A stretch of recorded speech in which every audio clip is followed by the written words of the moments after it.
pwede palang ganito. Cerebral palsy ay sakit siya ng mga tao with learning with intellectual disabilities or individuals who have significant limitations in both intellectual faculty and adaptive behavior affecting their ability to learn and comprehend information. So, sila yung mga tao na may kapansanan sa may isip nila sa brain, pero hindi naman parang yung mentally talaga magaling sila. Yung ano lang, mahina, hindi lang sila gatong mabilis mag-adapt ng information or hindi sila madali parang magbigay ng mga ideas nila, parang ganon.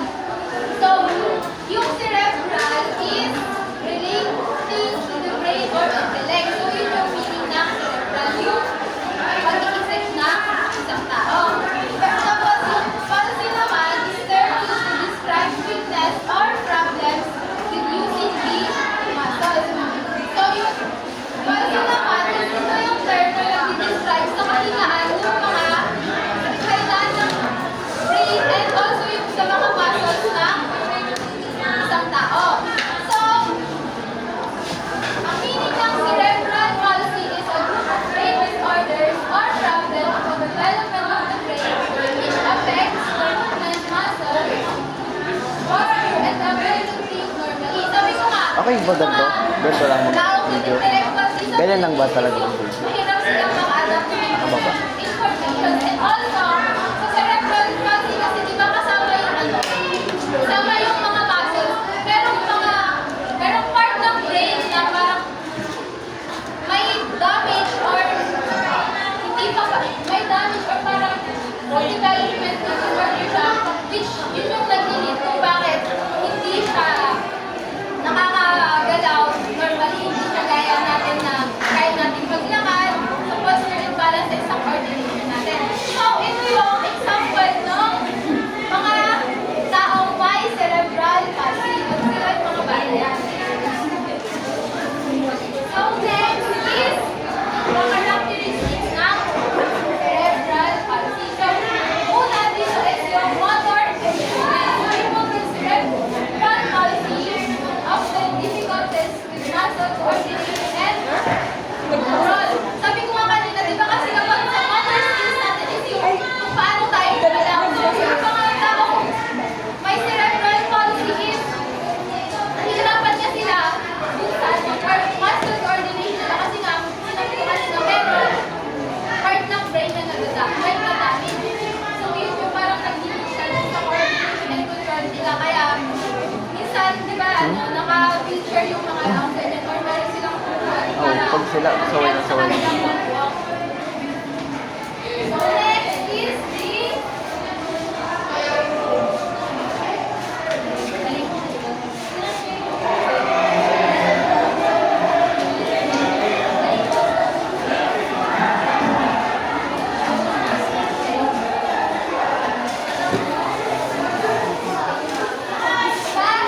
spasticity.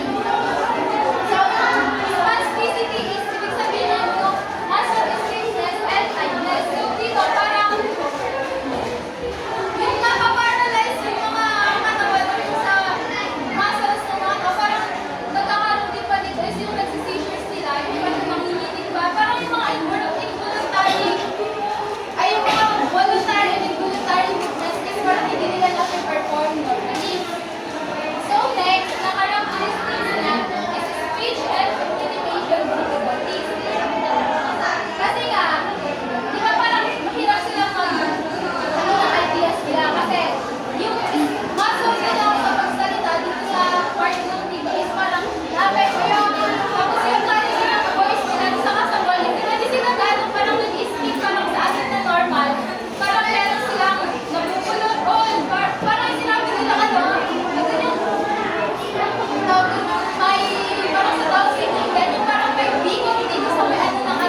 is affected, may damage.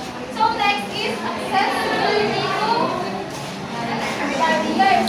So dito, parang nahihirapan silang makipag-participate socially kasi nga, iba sila sa normal people and iba din yung characteristics nila. So next is social and emotional difficulties. Dito kasi parang yung mga may cerebral palsy or down with yung mga tao with mind disability is parang prone sila sa bullying, di ba? So parang yung mga ano dito is yung social and emotional health nila is ano, hindi siya ganun parang ka-ibay kasi nga meron na silang intellectual disability dito is kung prone pa sila sa bullying, parang feel na nila na iba talaga sila sa mga normal people. So next is health complications. Itong health complications na to is ano parang kasi yung mga tao may cerebral palsy sila, parang prone sila sa mga iba't ibang diseases. Like dun sa respiratory illnesses, parang dun sa mga infections. Tapos next is vocational and employment limitations. Kasi di ba nga, hindi sila ganong nakakapag-process ng information, nakakasabay sa mga normal people. Tapos, ano pa sila, yung sa mga muscles nila, di ba, parang may mga damages, hindi sila ganong nakakawang, gano'n. So, yun, parang mahirap sa kanilang mag-take ng education and parang sa employment sa work. Kailangan lang kasi parang kapag may mga people with disabilities, di parang doon na lang sila sa bahay, di ba dapat parang ginagawa. So, yun parang mga limitations nila. So, next one is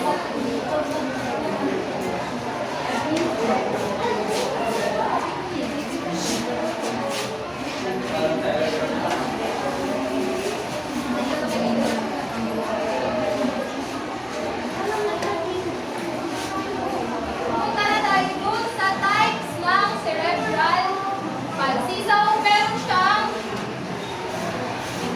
two types. Pero sa iba, ito yung parang main type ng cerebral palsy at ito ay baliktad. Ito yung parang main type at ito yung subtype.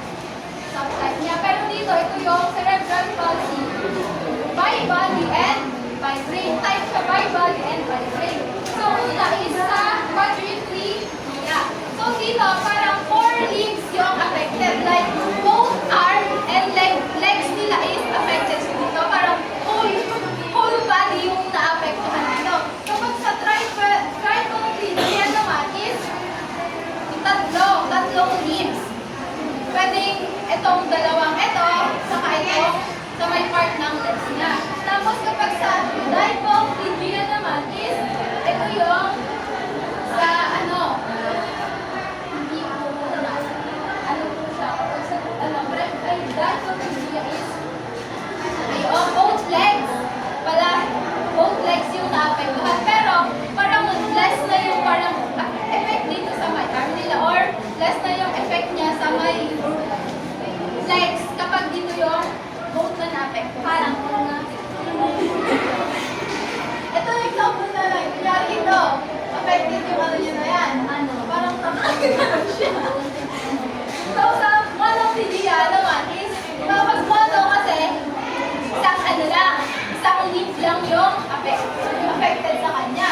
So dun na tayo sa brain. Parang itong spastic cerebral palsy. Ito yung, ay, ano pala ba? Hemiplegia pa pala sa brain. Ano lang siya? Ay sabay body. One side lang siya. One side lang yung affected ng ano na. Ito kunyari, ito affected. It's either left or right yung na-affected. Ito lang. So, sa my brain naman sa is spastic cerebral. Tapos naman may sabi ko 1 minute lang. So, spastic cerebral palsy. Parang ito yung sobrang madaming ito yung type na sobrang madaming nagkakaroon yung tao ngayon. Individual ng 80% ng people is parang meron daw ng cerebral type ng cerebral palsy. So yan, is naapektuhan yung motor cortex niya. Pag sinabing motor cortex kasi,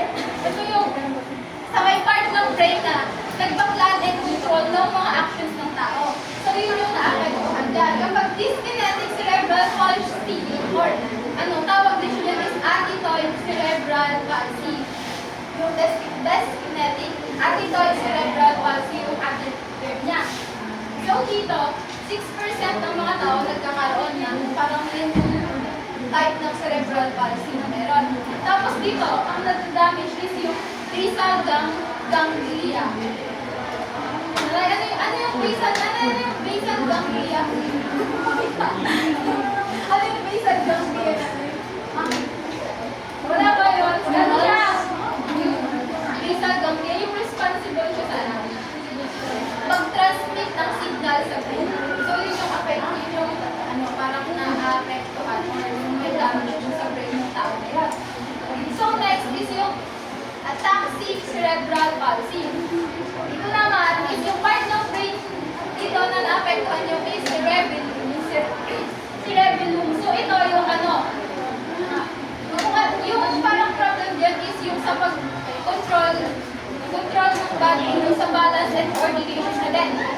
Pag may cerebral palsy naman, meron siya neto lahat ng type ng cerebral palsy sa brain niya. Maring na-damage yung motor cortex niya, yung basal ganglia, and yung cerebellum. Or yung dyan sa mga type ng vitamin yan. So next, ano nga ba yung nag-cause ng cerebral palsy? So dito, sabi niya is abnormal brain development. Dito, napapasok yung abnormal brain development niya. Sa developing brain. Pero, sabi dito, hindi pa makikita yung sign or mga causes ng cerebral palsy. Kapag infant pa lang siya, hindi pa makikita. Pag nagmamature yung bata, doon mo na malalaman yung causes at symptoms ng cerebral palsy. So, sunod na is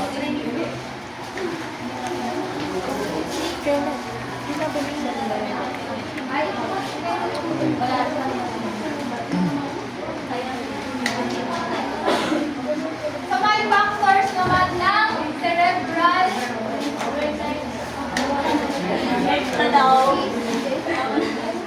Paglalakot na daw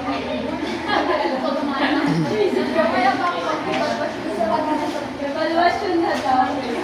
Next na daw. Next naman. Panel pala ako dito. So, ito, yung factors kung bakit nagkakaroon ng cerebral palsy yung sex life. Una is yung gene mutation. It's yung parang nagkakaroon ng abnormalities yung genes ng isang tao. So, yun yung causes din. Tapos pangalawa is yung maternal infections. Maaring habang pinagbubuntis siya ng nanay niya is nagkaroon siya ng infection, nagkaroon ng sakit yung nanay or nakukuha niya din sa bisyo, parang gano'n. Tapos yung fetal stroke.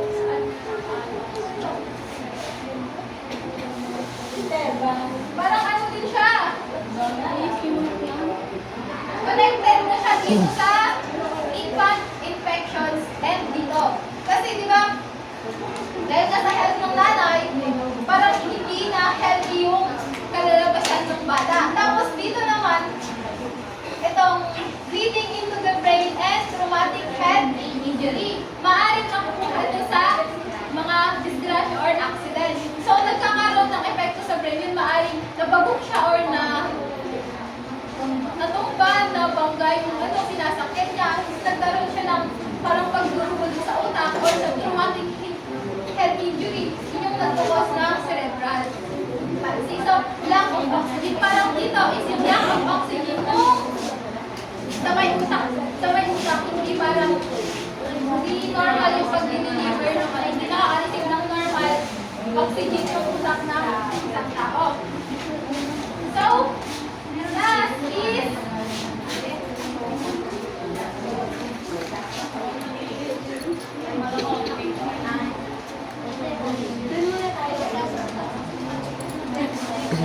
how to make classrooms more inclusive for students with cerebral palsy.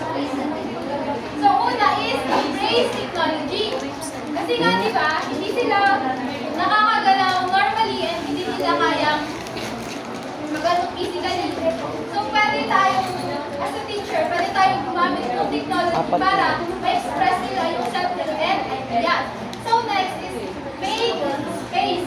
So, parang dito, gawin natin comfortable. Di ba kasi isip na parang magkahalo na yung normal and special na mga learners.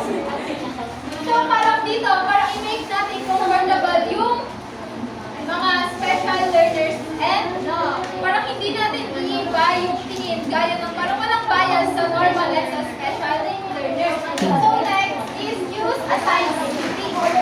So, maaring yung normal, itatabi mo sa special learner or pag-ihiwalay mo sila para magkaroon ng tapos next is provide choice.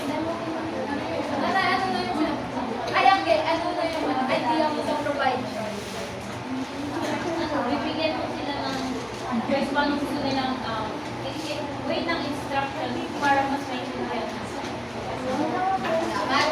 Ganda, parang bigyan mo siya. Papasok pa dito yung change up instructional methods. Parang sa teaching na yun, kumbaga hindi mo naman pwedeng iparehas yung kung paano yung kapasidad ng normal people sa special learner. So, pwede dito umisip ka ng paraan kung paano mo matuturuan at paano mag-benefit yung both the normal students and special learners. Dito parang isip ka ng mga ways or mga strategies kung ano yung paano sila magtutulong dalawa. Hindi yung parang may mali-left behind sa students. Ayun. So, ito din, no tolerance of bullying. Pero syempre nga kailangan equal yung treatment sa classroom. Hindi pwedeng may nag-discriminate sa mga estudyante mo. And last is collaboration with teachers and parents. So dito, as a teacher, kailangan mong makipag-communicate sa parents niya kasi with sa mga learners na may special needs. Kasi nga, as a mother, alam nila kung ano yung pangangailangan ng mga anak nila. And also, as a teacher din, alam mo kung ano yung maaaring maitulong din sa mga magulang and kung paano mo mabibuild yung learning ng isang bata.